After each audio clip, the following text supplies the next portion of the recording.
Hello दोस्तों, नमस्कार। पवन Kumar study number 1 channel में आपका फिर से स्वागत है। दोस्तों, हम आज आपको पढ़ाएंगे पर्यायवाची। पर्यायवाची के दोस्तों मैंने आपको कुछ पार्ट करवा भी दिए हैं, तो आज फिर से हम पढ़ेंगे पर्यायवाची को। दोस्तों, पर्यायवाची में मैंने आपको बताया था कि पर्यायवाची को समझना जरूरी है। ये एक ऐसी चीज है कि एक बार याद करने में याद नहीं होती है, इसको आप रट के छोड़ दो। आप जैसे मानो इसकी खिचड़ी दही राबड़ी करके छोड़ दो, लेकिन एग्जाम से पहले आपको इसकी रीडिंग मारनी होगी, क्योंकि हम विवेकानंद तो है नहीं कि एक बार पढ़ा हुआ हमें याद रह जाए। तो इसलिए कंटिन्यू पढ़ते रहो, जितने पढ़ोगे उतने आपके याद होंगे। एग्जाम से पहले आपको सारे की रीडिंग मारनी होगी, तभी आपके ये याद हो सकेंगे। दोस्तों, आज हम पढ़ेंगे पर्यायवाची का पार्ट 6। 5 पार्ट मैंने दोस्तों 5 वीडियो मैंने आपके बना के अपलोड कर दी है। ये 6ठा पार्ट है। आज पढ़ेंगे दोस्तों हम पत्थर की। आज पढ़ेंगे पत्थर की कि पत्थर के कौन कौन से पर्यायवाची होते हैं। पत्थर के कौन कौन से पर्यायवाची होते हैं। पर्यायवाची को मैंने आपको अर्थ बता दिया है। ऐसे पर्यायवाची नहीं होते, पर्यायवाची का कोई ना कोई अर्थ निकलता है। जैसे संधि विच्छेद हम करते हैं तो उसका भी कोई ना कोई अर्थ निकलता है। इसी प्रकार हमारे पर्यायवाची हैं, इनका भी कोई ना कोई अर्थ निकलता है, तभी हम इसको पर्यायवाची के अर्थ समझेंगे। पत्थर, पत्थर का दोस्तों हम पस्तर भी बोलते हैं। क्या बोलते हैं? पस्तर, पस्तर भी बोलते हैं। फिर दोस्तों इसको पाषाण भी बोलते हैं। क्या बोलते हैं? पाषाण। ये दोस्तों आपने नाम सुना होगा, पाषाण। पाषाण हमारे जो पिछले जो सिंधु सभ्यता थी उसमें ये पाषाण के हथियार हुआ करते थे। नुकीले हथियार हुआ करते थे, पत्थर को नुकीला बनाया जाता था आगे से। और हमारे जो सिंधु सभ्यता है, हड़प्पा सभ्यता है, उन्हीं के अंदर यही हथियार काम में लिए जाते थे। दोस्तों आजकल तो जैसे वो आभूषण के हथियार आ गए हैं, जैसे मानो कि लोहा चांदी उसके बनने लगे हैं, लेकिन जो सिंधु सभ्यता थी हमारी उसके अंदर यही पाषाण जो पत्थर होता है इसी के आभूषण काम में लेते थे। फिर है दोस्तों पाहान। पाहान ये भी दोस्तों एक पत्थर ही है, पत्थर का ही पर्यायवाची है। फिर है दोस्तों उपल। उपल ये भी दोस्तों इसका ही पर्यायवाची है, उपल भी। फिर दोस्तों असम। क्या है? असम ये भी इसी का पर्यायवाची है, असम भी दोस्तों। फिर दोस्तों इसके बाद में शिला।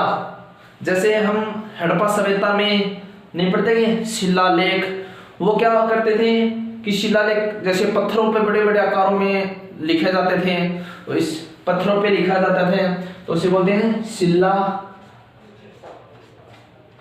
शिला, शिला बोला जाता है उसको दोस्तों।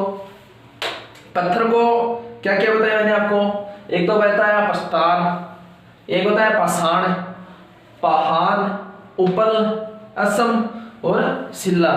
ये हमारे पत्थर के पर्यायवाची हो गए।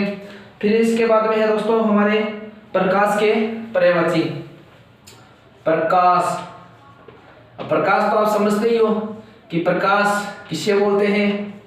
जैसे हम प्रकाश बोलते हैं, जैसे सुबह हम उठते हैं तो सूर्य की किरणें पड़ती हैं, वो भी एक प्रकाश है। जो आप अपने घर में लाइटें जलाते हो वो भी एक प्रकाश है। तो प्रकाश इतना तो आप जानते ही हो कि प्रकाश किसे बोला जाता है। प्रकाश के दोस्तों पर्यायवाची है आलोक। आलोक, जिस किसी बच्चे का आलोक नाम है उसका पर्यायवाची प्रकाश का होगा ये पर्यायवाची।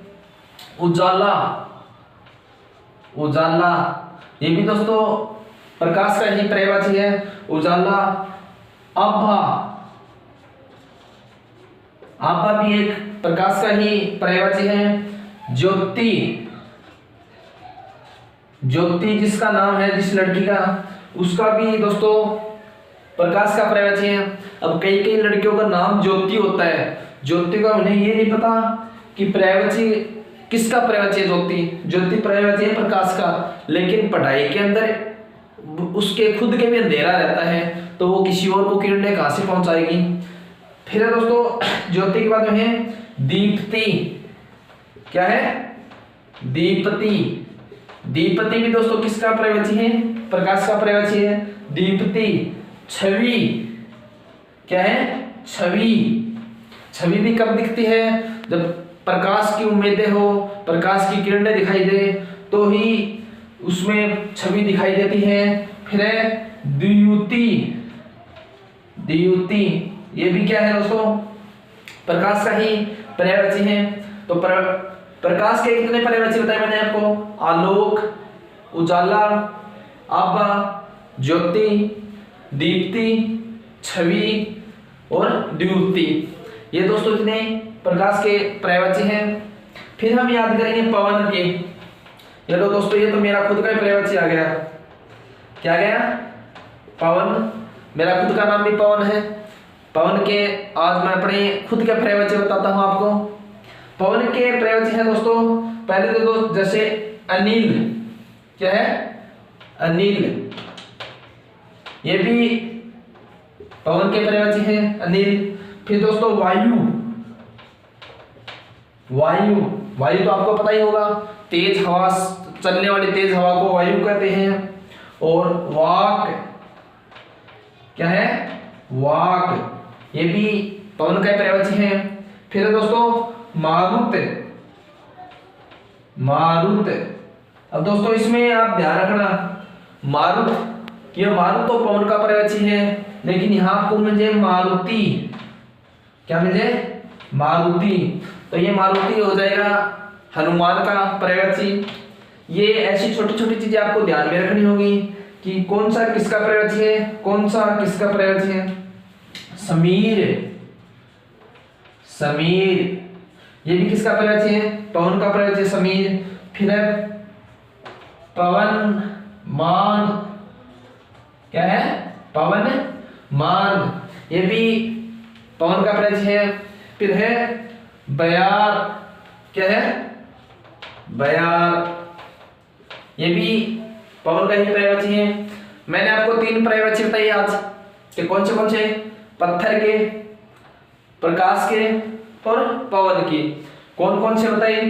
पत्थर के बताए प्रस्तर, पाषाण, पाहन, उपल, असम, शिला। फिर प्रकाश के आलोक, उजाला, आभा, ज्योति, दीप्ति, छवि, द्युति। फिर पवन के अनिल, वायु, वाक, मारुत, समीर, पवनमान, पवमान और बयार। ये दोस्तों आपको फिर से रीडिंग करा दी है। जो चीज आपको समझ में ना आए वो कमेंट में पूछ सकते हैं, इनको मैं मिटा देता हूं और आपको नेक्स्ट पर्यायवाची बताता हूं। तो दोस्तों आपने अभी तक मेरे चैनल को सब्सक्राइब नहीं किया है तो चैनल को सब्सक्राइब कर लें, बेल आइकन को प्रेस कर लें। उससे क्या होता है कि जब भी मैं नेक्स्ट वीडियो डालता हूं तो उसकी नोटिफिकेशन आप तक पहुंच जाती है। तो दोस्तों फिर हमारा पर्यायवाची फूल का। फूल का तो दानो यो थे, फूल का कौन सा फूल है? एक तो रेडीमेड भी है, लेकिन आप अपना प्रकृति का फूल भी का के पर्यायवाची है। फूल को पुष्प भी कहते हैं, पुष्प कहते हैं कि नहीं कहते हैं? और किसी का नाम भी पुष्पा भी होता है। फिर दोस्तों फूल के हैं कुसुम। क्या है? कुसुम, ये किसी लड़की का नाम होता है कुसुम। और इसका पर्यायवाची किसका है? फूल, पुष्प का पर्यायवाची है सुमन। सुमन ये भी किसका पर्यायवाची है?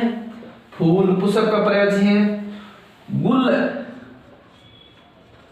ये दोस्तों ये चीज आप ध्यान में रखना, ये गुल तो है किसका पर्यायवाची? फूल का पर्यायवाची।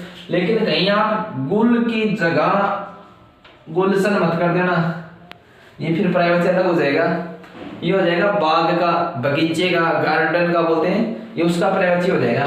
तो पुष्प का क्या है? पुष्प, कुसुम, सुमन और गुल। उसके बाद है पुहुन, पुहुन। फिर दोस्तों उसके बाद है पुसुन। क्या है? पुसुन। ये हो गए दोस्तों हमारे पुष्प के, फूल के पर्यायवाची।